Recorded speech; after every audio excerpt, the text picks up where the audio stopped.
মৰমৰ ছাত্ৰ-ছাত্ৰীসকল, আশা কৰোঁ তোমালোকে ভালদৰে পঢ়া-শুনা কৰি আছা। ছাত্ৰ-ছাত্ৰীসকল, তোমালোকৰ হ'ব লগা যিটো NMS পৰীক্ষা 2024 নৱেম্বৰ মাহত হ'ব, গতিকে এতিয়াৰ পৰা তোমালোকে ভালদৰে পঢ়িলেহে তোমালোকে পাছ কৰিব পাৰিবা।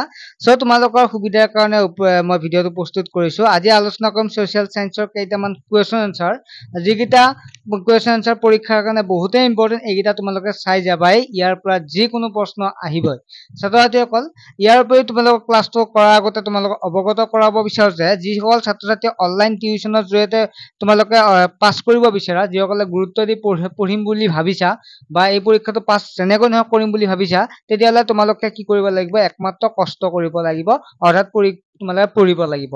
এতিয়া কেনেকৈ পঢ়িবা, কি পঢ়িবা, সকলোবিলাক আমাৰ হোৱাটছএপ গ্ৰুপ এটা আছে, য'ত তোমালোকে অনলাইন লাইভ ক্লাছ কৰা হয়। তোমালোকে লাইভ ক্লাছ কৰিব পাৰিবা, আৰু যিখন দেখা পাইছে ইবুক, এই ইবুকখনো তোমালোকে এই ক্লাছত জইন হ'লেই তোমালোকে লাভ কৰিব পাৰিবা। আৰু ক্লাছত জইন হ'বৰ বাবে তোমালোক মাত্ৰ দিব লাগিব 200 টকা। ছাত্ৰ-ছাত্ৰীসকল, মই যোৱা 2-3 বছৰৰ পৰা এই ক্লাছটো, এই যিটো NMS পৰীক্ষা ভিডিঅ' প্ৰস্তুত কৰোঁ বা ক্লাছ কৰি মই বহু ছাত্ৰ-ছাত্ৰীক পাছ কৰা দিবলৈ সক্ষম হৈছোঁ। যোৱাবাৰো বহু ছাত্ৰ-ছাত্ৰীয়ে এই পৰীক্ষাটো পাছ কৰিছে যে মোৰ ক্লাছৰ জৰিয়তে। চ' তোমালোকৰ যদি জইন হৈ কেনে পাছ কৰিব বিচাৰা, অল টপিক তোমালোকক ক্লিয়াৰ কৰা হ'ব। SAT পেপাৰ, MAT পেপাৰ সম্পূৰ্ণ টপিক ক্লিয়াৰ কৰা হ'ব, পৰীক্ষা পতা হ'ব। আৰু পৰীক্ষাৰ আৰু যেতিয়া তোমালোকৰ প্ৰশ্ন দেখিবা, তেতিয়া তোমালোকে চাবা যে আমি সকলো ক্লাছত কৰিয়ে যোৱাৰ দৰে তোমালোকে পাবা, অৰ্থাৎ তোমালোকে পাছ কৰিব পাৰিবা 100% চিয়ৰ, মই যিমানবিলাক দিওঁ তোমালোকে যদি চোৱা আৰু তোমালোকে যদি অনলাইন ক্লাছত জইন হোৱা। ছাত্ৰ-ছাত্ৰীসকল, যিসকল ছাত্ৰ-ছাত্ৰীয়ে জইন হ'ব বিচাৰে, তেনেহ'লে তোমালোকে হোৱাটছএপ নাম্বাৰটো যি দেখা পাইছে, এই নাম্বাৰটো SMS কৰিবা, তোমাৰ নাম, NMS পৰীক্ষা দিম বুলি, বা ফোনো কৰিব পাৰিবা। তোমালোকে কৰাৰ পিছত তোমালোকক এখন স্কেনাৰ দিয়া হ'ব, তাত 200 টকাটো পেমেন্ট কৰাৰ লগে লগে তোমালোকে আৰু মাহত আৰু কোনো ধৰণৰ পেমেন্ট কৰিব নালাগে। তোমালোকৰ পৰীক্ষা নোহোৱালৈকে মই কি কৰিম, তোমালোকক যিমান পাৰোঁ চিলেবাছখন কমপ্লিট কৰিবলৈ চেষ্টা কৰিম। গতিকে তোমালোকে নিজে ভাবি চোৱা, তোমালোকে এটা স্কলাৰশ্বিপ য'ত 48,000 তোমালোকে 4 বছৰ লাভ কৰিব পাৰিবা, আৰু তোমালোকৰ মাত্ৰ মোক দিব লাগিব 200 টকা। ঠিক আছে, যিসকলে ল'ব বিচাৰে ল'ব পাৰিবা, আৰু যিসকলে ইচ্ছুক নহয়, সেইটো তোমালোকৰ ব্যক্তিগত কথা। মই বিচাৰো তোমালোকে লোৱাটো ভাল, কাৰণ ইয়াত সকলোবিলাক ক্লাছ কৰা হ'ব, আৰু মোৰ বিশ্বাস আছে তোমালোক যিমানবিলাক চিলেবাছৰ টপিক আছে সকলো কমপ্লিট কৰি তোমালোকক পৰীক্ষাৰ কাৰণে সাজু কৰি তোলা। এতিয়া চোৱা, প্ৰথম প্ৰশ্নটো ইম্পৰ্টেণ্ট হয় যে ভগদত্তৰ জীয়ৰীৰ নাম কি আছিল? ভগদত্তৰ জীয়ৰীৰ নাম আছিল ভানুমতী। নেক্সট হৈছে, কোন ৰজাৰ শাসনকালত চীনা পৰিব্ৰাজক হিউৱেন চাঙে কামৰূপৰ ৰাজ্য ভ্ৰমণ কৰিছিল? ভাস্কৰ বৰ্মন শাসনকালত। কামৰূপৰ ৰাজকুমাৰী অমৃতপ্ৰভাক কোনজন ৰজাই বিবাহ কৰাইছিল? কাশ্মীৰৰ ৰজা মেঘবাহনে। শালস্তম্ভ বংশৰ শেষ ৰজাজন কোন আছিল? শ্ৰী হৰ্ষদেৱ শালস্তম্ভ বংশৰ শেষ ৰজা আছিল। আৰু নেক্সট হৈছে, কোনজন ৰজাই কামৰূপত হোৱা বক্তিয়াৰ খিলিজী আক্ৰমণ প্ৰতিহত কৰিছিল? পৃথ্বী ৰজাই কামৰূপত হোৱা বক্তিয়াৰ খিলিজী আক্ৰমণ প্ৰতিহত কৰিছিল। কিমান শতিকাত আহোমসকল অসমলৈ আহিছিল? ত্ৰয়োদশ শতিকাত আহোমসকল অসমলৈ আহিছিল। চুকাফাৰ অসমলৈ আহোঁতে লগত অনা মন্ত্ৰী দুজন কোন কোন আছিল? এজন হৈছে বুঢ়াগোহাঁই, আনজন হৈছে বৰগোহাঁই। তাৰপিছত মূলা গাভৰু কোন আছিল? মূলা গাভৰু আছিল ফাচেংমুন বৰগোহাঁইৰ পত্নী আছিল, আৰু স্বামীৰ হত্যাৰ প্ৰতিশোধ ল'বলৈ মূলা গাভৰুক তুৰ্বকৰ সৈতে প্ৰাণাহুতি দিছিল।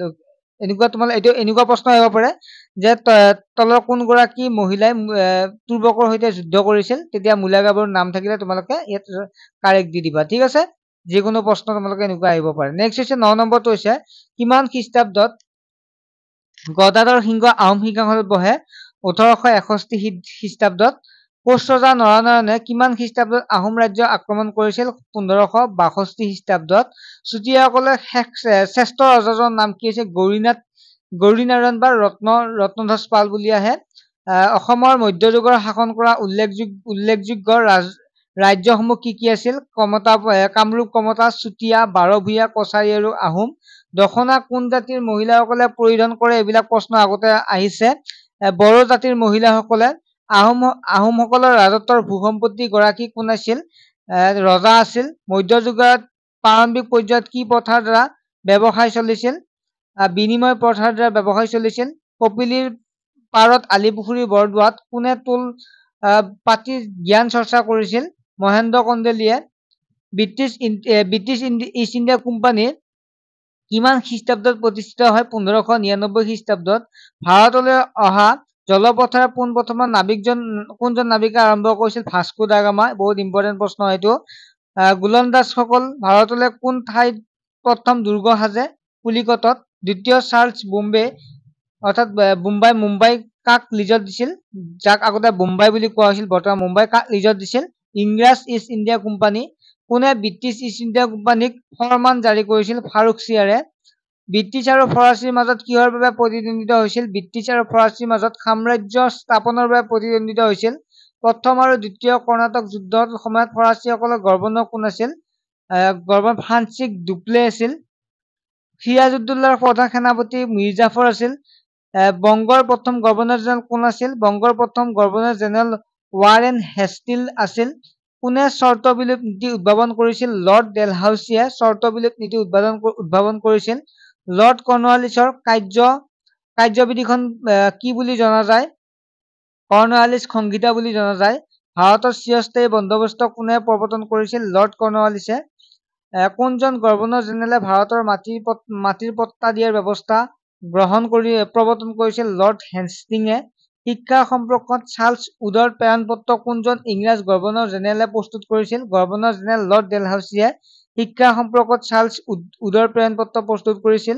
ভাৰতৰ প্ৰথম মহিলা আত্মজীৱনীখনৰ নাম কি হৈছিল?